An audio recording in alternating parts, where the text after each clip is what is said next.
वो अली है। लेकिन अगर कुरान से ही साबित कर दिया जाए कि यहाँ शख्सियत कौन सी है तो वो ज्यादा अच्छा है। और वो मैं आपको बच्चों और जवानों को कुरान से ही दलील दिए देता हूँ। सूरह नमल है चींटियों वाला सूरा, और उसमें इरशाद हुआ कि सुलेमान का तख्त एक दिन हवा पर परवास कर रहा था, और जब तख्त उनका उड़ता था और से करीब होकर फजा में, तो तमाम परिंदे परों से पर मिलाए हुए साया करते हुए चलते थे।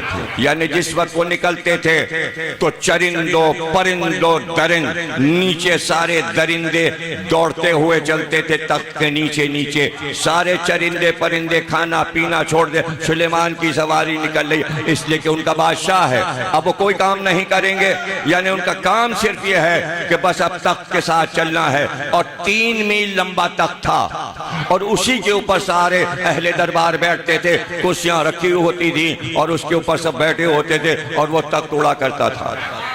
ये हजरत सुलेमान का मौजिज़ा कुरान ने बयान किया।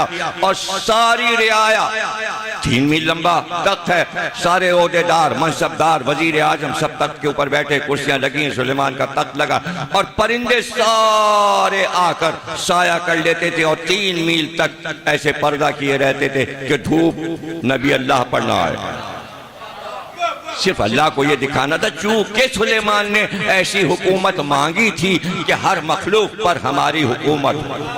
सूरह नमल क्यों रखा गया नाम, यानी चूंटी वाला सूरा, इसलिए नाम रखा गया चूंटी वाला सूरा कि जब तख्त निकला सुलेमान का, और परिंदे भी आ गए, दरिंदे नीचे आ गए, चरिंदे भी आ गए, और तमाम जिन्नात उस तख्त के गिर्द फजा में कंधे पर तख्त रखे हुए हवा में उड़ रहे होते थे।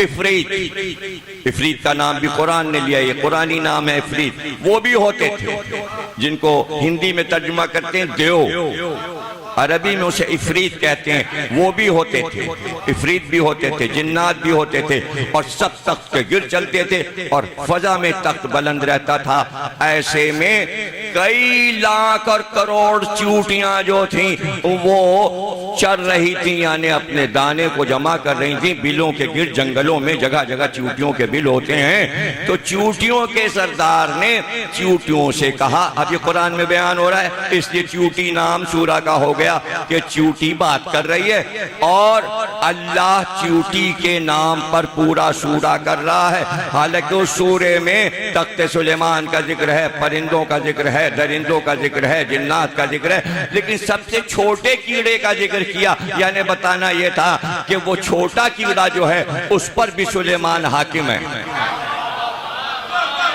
उस पर भी हाकिम है। और ये क्या था कि हमने उसी सूरे में अल्लाह ने कह दिया मंतकुत्तैर, हमने तमाम दरिंदों परिंदों मखलूकात और हशरातुल अर्ज़ की ज़बानें अपने नबी को सिखा दी। यानी सुलेमान ऐसे आलिम थे, इतने बड़े आलिम थे कि हर दरिंदे हर परिंदे की ज़बान जानते थे और उसकी ज़बान में बात करते थे। अब चूटी कितना छोटा एक कीड़ा है, कभी किसी ने क्या चूटी को बोलते सुना? चूटी की आवाज तो किसी ने नहीं सुनी, लेकिन कुरान ने कहा चूटी बोलती भी है और उसकी आवाज भी होती है। इसलिए साइंसदान चूटियों पर रिसर्च करते करते बहुत सारी किताबें, लॉर्ड फ्राडे बहुत बड़ा फलसफी है, उसने अंग्रेजी में एक इतनी मोटी किताब लिख दी, द अंट, यानी चूटी, छोटा सा एक कीड़ा। उसके ऊपर उसने पीएचडी की और उसके लिए उसने पेश लफ्ज में लिखा कि मैं चूटियों पर किताब कैसे लिखता।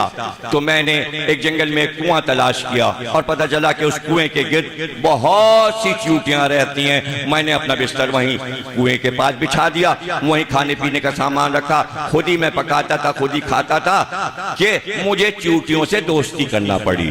दोस्ती इसलिए वो मेरे ऊपर चढ़ती थी, मेरे बिस्तर पे आ जाती थी, तो मैंने चूटियों की आदात व अतबार का मुशाहिदा किया। जब तक मैं चूटियों से दोस्ती न करता मैं किताब कैसे लिखता? जब वो पूरी किताब 1000 सफ़े की लिख चुका तो उसने कहा, उसके बाद मैंने तलाश किया कि चूंटियों पर किस किसने लिखा, लेकिन कहीं कुछ ना मिला। तो मैंने सोचा कि मैं ही पहला आदमी हूं जो चूंटी पर किताब लिख रहा हूं। उसके बाद इत्तेफाकन मैंने नहजुल बलागा पढ़ ली। उसमें मैंने देखा मौलाए कायनात का पूरा खुतबा चूंटी पर था।